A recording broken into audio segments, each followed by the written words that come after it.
Bismillahirrahmanirrahim. Assalamu alaikum students. I hope that you all are doing good. In today's lecture, we will study exercise of chapter number 3, the human transport system. तो आज के इस lecture में हम exercise के question answers को detail में पढ़ेंगे. The first question is, what is the main job of the circulatory system? And the answer is, the circulatory system transports wanted chemicals and waste chemicals around the body.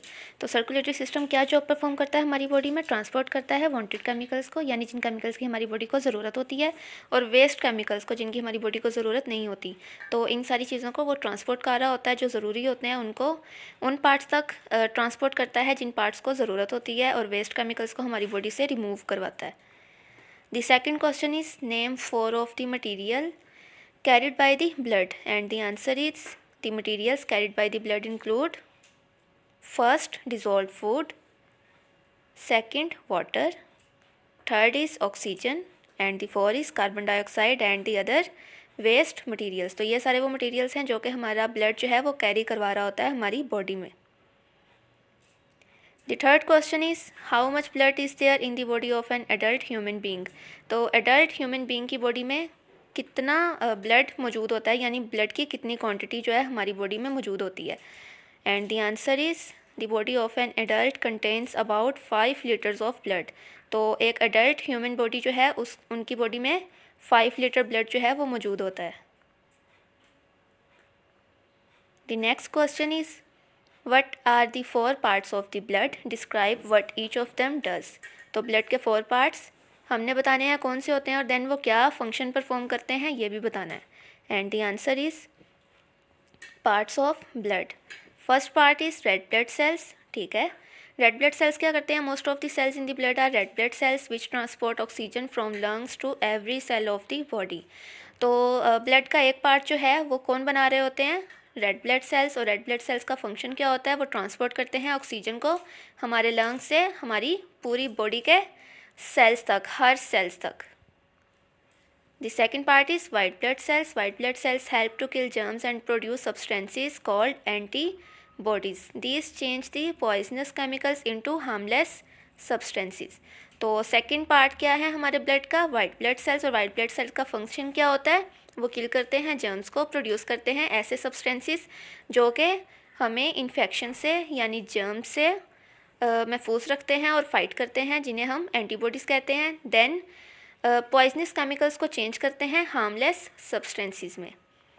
The third part is platelets. Platelets क्या करते हैं? Platelets are very small cell fragments made in the bone marrow. They help to seal wounds by clotting the blood. तो platelets क्या होते हैं? छोटे छोटे sales के फ्रेगमेंट्स होते हैं. कहाँ पाए जाते हैं, कहाँ बनते हैं? बोन मैरो में. बोन मैरो क्या होता है? बोन मैरो हमारी जो लॉन्ग बोन्स होती हैं उनके मिड में एक मटेरियल मौजूद होता है जिसे हम हड्डी का गूदा कहते हैं. तो वहाँ पे प्लेटलेट्स जो है वो बन रहे होते हैं, और इनका फंक्शन क्या होता है? वो ब्लड क्लॉट करवा कर वाउंड्स को सील करते हैं, यानी उन्हें हील करते हैं ताकि ब्लीडिंग ना हो. The fourth part is plasma. Plasma is the liquid part of the blood. The red and white cells and platelets, carbon dioxide and other waste product. It contains dissolved food substances and blood proteins. तो plasma क्या होता है? Liquid part होता है blood का, और ये वो लिक्विड पार्ट होता है जिसके अंदर बाकी हमारे ब्लड के जो सारे सेल्स हैं, सारे वेस्ट मटेरियल्स हैं, वो क्या कर रहे होते हैं? फ्लोट कर रहे होते हैं. और यही जो है प्लाज्मा, यही डिज़ोल्व फूड को और सब्सटेंसेस को और ब्लड प्रोटीन्स को कैरी कर रहा होता है. The next question is, what does haemoglobin do in the body? And the answer is, haemoglobin is a protein combined with iron which enables the red blood cells to carry oxygen. तो haemoglobin क्या है? वो एक blood protein है जो कि combine करती है आयरन के साथ. आयरन के कंबाइन करने की वजह से वो बनती है, और उसका फंक्शन क्या होता है? वो हमारी बॉडी में ऑक्सीजन को कैरी करवाती है. हमारे रेड ब्लड सेल्स का, हमारे ब्लड का जो कलर है रेड, वो भी हीमोग्लोबिन की मौजूदगी की वजह से ही रेड होता है. The next question is, why does lack of iron in the diet sometimes lead to anaemia? तो एनीमिया क्या है? एनीमिया कहते हैं खून की कमी को. तो आयरन हमारी डाइट में अगर कम हो तो हमें एनीमिया क्यों होती है? And the answer is, if the diet lacks iron, the body may not be able to make enough hemoglobin, and so the blood will not be able to carry sufficient oxygen and the person will lack energy which lead to anaemia. तो iron क्या है, अभी हमने last question में question number 5 में देखा था कि हीमोग्लोबिन जो है वो क्या होती है, हीमोग्लोबिन आयरन के कंबाइन होने से ही बनी होती है। तो हीमोग्लोबिन का पार्ट है आयरन, और अगर आयरन हमारी डाइट में कंप्लीट ना हो तो हीमोग्लोबिन जो है वो इनफ और हेल्दी नहीं बन सकेगी, और अगर वो नहीं बनेगी तो ज़ाहिर बात है वो ऑक्सीजन को भी कैरी नहीं करवा सकेगी सफिशेंट अमाउंट में, जो अमाउंट हमारी बॉडी को रिक्वायर होती है। तो पर्सन जो है इस तरह से वो एनीमिया फेस करेगा। The next question is, a drop of blood has just left one of your lungs. Describe the route it takes to get back to the lungs. तो एक ब्लड का ड्रॉप जो है उसने किसी एक लंग को लेफ़्ट किया है, तो वो उसका जो रूट है वो वापस दोबारा लंग्स तक आने तक क्या बनेगा, वो रूट हमने बताना है। And the answer is, a drop of oxygenated blood leaving the lungs passes to the left atrium of the heart. तो जैसे ही ब्लड का ड्रॉप जो है वो लंग्स को लेफ़्ट करेगा तो वो कहाँ जाएगा, हार्ट के लेफ़्ट एट्रियम में। From there it is pump to the left ventricle, यहाँ से फिर कहाँ जाएगा, लेफ़्ट वेंट्रिकल में, which pumps it into the main artery the aorta. तो लेफ़्ट वेंट्रिकल जो है वो देन कहाँ पंप करेगा ब्लड को, मेन आर्टरी में, जिसे हम एओर्टा कहते हैं, जिसने पूरी बॉडी को ब्लड जो है वो सप्लाई करना होता है। नेक्स्ट मज़ीद देखें, the drop of blood eventually reaches the blood capillaries which carry the blood into the tissues. तो ब्लड जो है वो कैपिलरीज के ज़रिए उन टिश्यूज़ तक पहुंच जाता है जहां तक उसने पहुंचना होता है, जिन टिश्यूज़ को ब्लड रिक्वायर होता है। जब ब्लड जो है वो इन टिश्यूज़ को लेफ़्ट करता है, as the blood leaves the tissue the capillaries join up to form veins. तो जैसे ही टिश्यूज़ को लीव करता है ब्लड जो है, कैपिलरीज क्या करती हैं, आपस में ज्वाइन होकर एक वेन बनाती हैं, और ये सारा जो है प्रोसेस हम पहले भी स्टडी कर चुके हुए हैं। तो वेन्स जब बन जाती हैं तो वेन्स क्या करती हैं, ब्लड को कैरी करवाती हैं back to the right atrium of the heart. तो वेन्स जो हैं वो ब्लड को कैरी करवाती हैं हार्ट की राइट साइड पे। वो राइट साइड कौन सी है, right atrium. An artery called the pulmonary artery then pumps the deoxygenated blood back to the lungs. तो एक पल्मोनरी आर्टरी ऐसी है जो कि डीऑक्सीजनेटेड ब्लड को पंप करती है देन हार्ट से लंग्स की तरफ, ताकि वो प्योरीफाई हो सके। The next question is, why is it much easier to stop blood flowing from a vein than an artery? And the answer is, blood flowing from a cut vein is under very low pressure, and so it is much easier to stop the flow of blood than it is from N artery. तो हमने पढ़ा था students के veins में blood का pressure जो है वो वेरी लो होता है। क्यों? क्योंकि वो पूरी बॉडी से ब्लड को कैरी करवा रही होती हैं टुवर्ड्स हार्ट, इसलिए उनका प्रेशर लो होता है, और इस वजह से उनमें से अगर ब्लीडिंग हो तो उस ब्लीडिंग को स्टॉप करना ज़्यादा ईजी होता है एज़ कम्पेयर टू अगर ब्लीडिंग आर्टरी में से हो रही हो। क्यों? क्योंकि आर्टरी जो है उसमें जो ब्लड का प्रेशर होता है वो बहुत ज़्यादा होता है। क्यों? क्योंकि उसमें जो प्रेशर मौजूद होता है वो हार्ट के पंपिंग एक्शन की वजह से होता है। तो इस वजह से वेन में से अगर ब्लड जो है वो फ्लो कर रहा है तो उसको स्टॉप करना ज़्यादा आसान होगा। The next question is, why does blood spurt out of a damaged artery? तो एक डैमेज आर्टरी से ब्लड जो है वो प्रेशर के साथ ऊज क्यों करता है? And the answer is, blood spurts from a damage artery because it is under high pressure and the spurts are caused by each beat और pumping action of the heart. तो ब्लड जो है वो स्पर्ट्स क्यों करता है किसी damage artery से? क्योंकि ब्लड का प्रेशर जो है आर्टरी में हाई होता है। और हाई प्रेशर क्यों होता है, स्पर्ट्स क्यों करता है? स्पर्ट्स जो है उनकी वजह होती है ब्लड का पंपिंग और बीटिंग एक्शन। तो जैसे जैसे ब्लड जो है वो बीट करता है, ब्लड को पंप करता है, वैसे वैसे उस डैमेज आर्टरी में से ब्लड जो है स्पर्ट करता है। स्पर्ट का मतलब होता है प्रेशर के साथ, यानी शॉवर की तरह ब्लड का ऊज करना। The next question is, why it is not correct to say that all arteries carry oxygenated blood and all veins carry deoxygenated blood? And the answer is, it is because all arteries carry oxygenated blood except for the pulmonary artery which carries deoxygenated blood from heart to lungs. तो students, lecture के दौरान भी मैंने आप लोगों को कहा था कि आप लोगों ने एक बात याद रखनी है, हमारी बॉडी की तमाम आर्टरीज जो हैं वो ऑक्सीजनेटेड ब्लड को कैरी करवाएंगी सिवाय पल्मोनरी आर्टरी के, जो कि डीऑक्सीजनेटेड ब्लड को कैरी करवाएगी फ्रॉम हार्ट टू लंग्स। और हार्ट से लंग्स तक लेके जा रही है डीऑक्सीजनेटेड ब्लड को, तो किस लिए? ताकि लंग्स जो हैं उसे देन प्योरीफाई करें।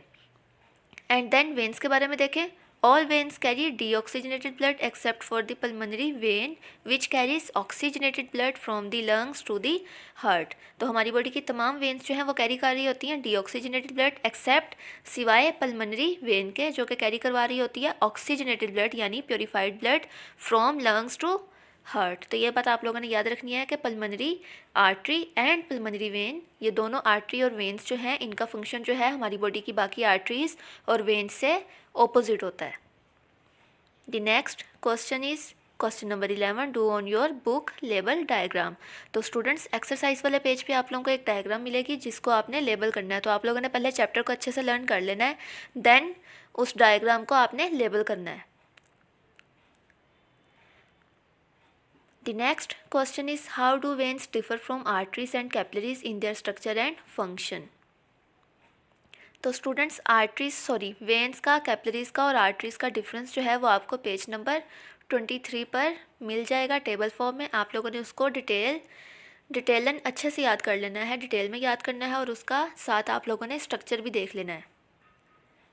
The next question is question number 13. What are varicose veins and what cause their development. And the answer is varicose veins. First of all हमने देखना varicose veins होती क्या हैं. Varicose veins are superficial veins that have become enlarged and twisted. Typically they occur just under the skin in the legs. तो varicose veins क्या होती हैं? ये वो वेन्स होती हैं जो कि एनलार्ज हो जाती हैं यानी साइज़ इनका इंक्रीज़ हो जाता है, इनकी वॉल्स जो हैं वो स्वेल हो जाती हैं और ट्विस्ट हो जाती हैं. ये आर्टरीज जो हैं वो आपस में इकट्ठे होकर गुच्छे बना देती हैं. कहाँ पे? Just under the skin in the legs.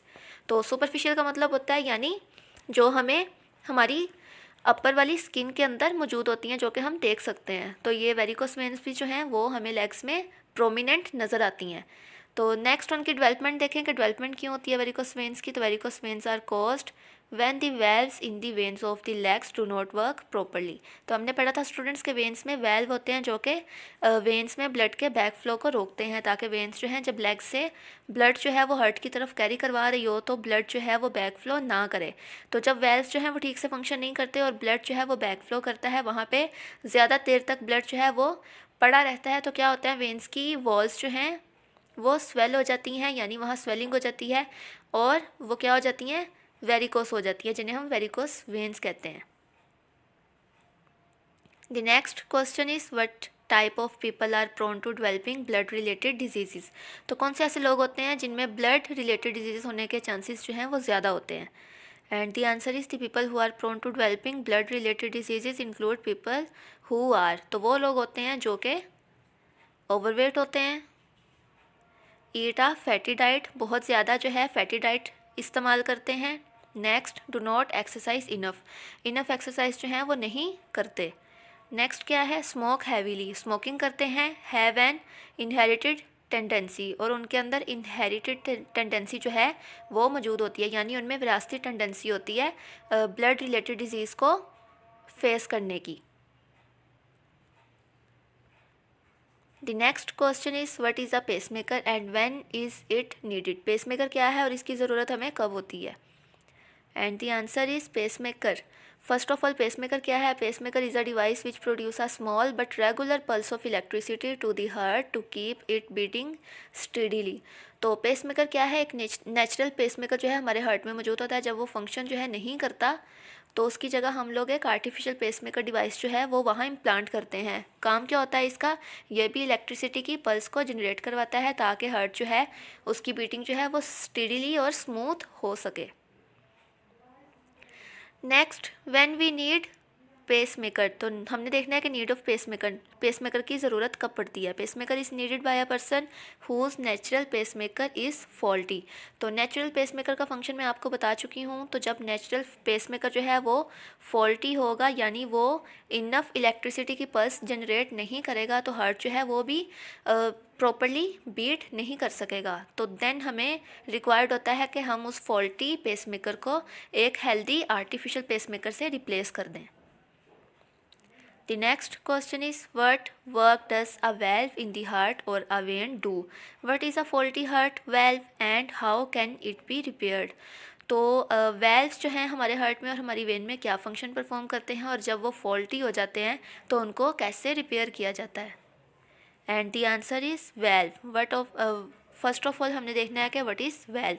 A valve in the heart और a vein stop the blood flow from flowing backwards. तो हम लोगों ने ये पहले भी पढ़ चुके हुए हैं कि वेल्व का फंक्शन क्या होता है, ब्लड के बैक फ्लो को रोकता है। दोनों वेल्व्स का फंक्शन क्या होता है, चाहे वो वेन में मौजूद हों चाहे वो हार्ट में मौजूद हों, वो ब्लड के बैक फ्लो को रोकते हैं। रिपेयर कैसे किया जाता है, faulty heart valve. It occurs when the valves of the heart do not shut properly. The heart cannot work efficiently. A faulty heart valve can be replaced with an artificial valve. तो heart के अंदर जो valves मौजूद होते हैं, जब वो properly close नहीं होते, शट नहीं करते, तो क्या करते हैं, ब्लड का बैक फ्लो क्लोज करवाते हैं। इस वजह से हार्ट जो है वो एफिशिएंटली वर्क नहीं कर सकता। क्यों? क्योंकि ब्लड जो है वो बैक फ्लो कर रहा होगा, तो ज़ाहिर बात है प्योरीफाइड ब्लड जो है वो पूरी बॉडी में प्रॉपरली नहीं पंप हो सकेगा। ब्लड जो है हार्ट जो है वो ब्लड को प्योरीफाइड ब्लड को हमारी बॉडी में प्रॉपरली पंप नहीं कर सकेगा। तो इस वजह से ये जो फॉल्टी वेल्व होगा उसको देन रिप्लेस कर दिया जाएगा आर्टिफिशियल वेल्व से। The next question is, what happens if a person has high level of glucose in his or her blood? What can be done to control the level of glucose? तो glucose जो है वो अगर high हो जाए हमारे blood में तो क्या वजह होती है और क्या होता है, क्या हम उस कंडीशन को क्या कहते हैं और देन उसको कैसे कंट्रोल किया जाता है। The answer is the level of glucose in the blood is controlled by a hormone called insulin. तो नॉर्मली हमारे ब्लड में हमारी बॉडी में एक हार्मोन मौजूद होता है जिसे हम इंसुलिन कहते हैं। वो हमारे ब्लड ग्लूकोज लेवल को कंट्रोल करती है। तो देन देखें, people who do not produce enough insulin have a disease called diabetes. तो जिन लोगों की बॉडी में इंसुलिन जो है वो इनफ अमाउंट में प्रोड्यूस नहीं होती, उनको जो डिज़ीज़ होती है उस डिज़ीज़ को हम कहते हैं डायबिटीज़, जिसे हम नॉर्मली बोलते हैं कि इस इंसान का ब्लड शुगर लेवल जो है वो ज़्यादा है, यानी इसको शुगर है। The person with diabetes may feel weak और sleep as the level of glucose in his or her blood high. तो जैसे जैसे उसकी बॉडी में ब्लड ग्लूकोज लेवल जो है वो ज़्यादा होता है तो वो पेशेंट जो है वो ख़ुद को बहुत वीकर और स्लीपी फील करता है। करेक्ट कैसे किया जाता है इस कंडीशन को, लेवल ऑफ ग्लूकोज और diabetes can be controlled by injection or tablets of insulin और by careful control of diet. तो इंसुलिन के इंजेक्शंस और टैबलेट्स जो हैं वो यूज़ की जाती हैं और देन प्रॉपर कंट्रोल किया जाता है डाइट को, ताकि मीठी डाइट जो है वो उससे परहेज़ किया जा सके और प्रॉपर डाइट जो है हेल्दी डाइट जो कि इस पेशेंट के लिए रिक्वायर्ड है वो यूज़ की जा सके। The next question is, what are the advantages and disadvantages of a heart transplant? And the answer is advantages. Heart transplant is the last resort for people with heart failure when all other treatments have failed. तो heart transplant जो है वो आखिरी option है, last option है उन लोगों के लिए जिनका हार्ट जो है वो बिल्कुल फेल हो चुका होता है, अपना फंक्शन जो है वो बिल्कुल प्रॉपरली परफॉर्म नहीं कर पाता, जब अदर ट्रीटमेंट्स जो हैं बाकी सारे ट्रीटमेंट्स जो हैं वो फेल हो चुके हुए होते हैं। तो then another advantage is it lengthen the life of someone who have faulty heart. तो क्या करता है, ये ज़िंदगी को थोड़ा बढ़ा देता है जिस पेशेंट का हार्ट जो है वो बिल्कुल फॉल्टी हो चुका होता है। जब हार्ट ट्रांसप्लांट किया जाता है तो उस पर्सन की लाइफ जो है वो इंक्रीज़ हो जाती है। डिसएडवांटेजेस देखें students, it is very difficult to find a replacement heart. तो बहुत मुश्किल होता है कि हमें कोई रिप्लेसमेंट हार्ट जो है वो मिल सके ताकि फॉल्टी हार्ट जो है उसको रिप्लेस किया जा सके।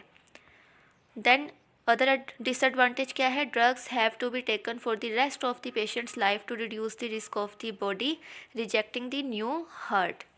तो सारी ज़िंदगी जो है पेशेंट्स को ऐसी ड्रग्स यूज़ करनी पड़ती हैं जो कि पेशेंट की बॉडी को रिस्पॉन्ड करने से बचाएं उस न्यू हार्ट के अगेंस्ट, ताकि उस न्यू हार्ट को हमारी बॉडी जो है एज आ फॉरेन बॉडी या एज आ जर्म जो है वो ना फील करे और उसके अगेंस्ट जो है वो एंटीबॉडीज़ प्रोड्यूस ना करे और उसको रिजेक्ट ना करे। तो ये थे advantages and disadvantages of heart transplant surgery. और स्टूडेंट्स ये सारे क्वेश्चंस थे आपकी एक्सरसाइज का चैप्टर नंबर 3 की। आप लोगों ने चैप्टर नंबर 3 जो है थॉरोली स्टडी करना है ऑब्जेक्टिव पॉइंट ऑफ व्यू से, और क्वेश्चन आंसर्स जो हैं वो नोटबुक पे नोट करके अच्छे से लर्न कर लेने हैं। Thank you students for watching. Stay home, stay safe. अल्लाह हाफिज़।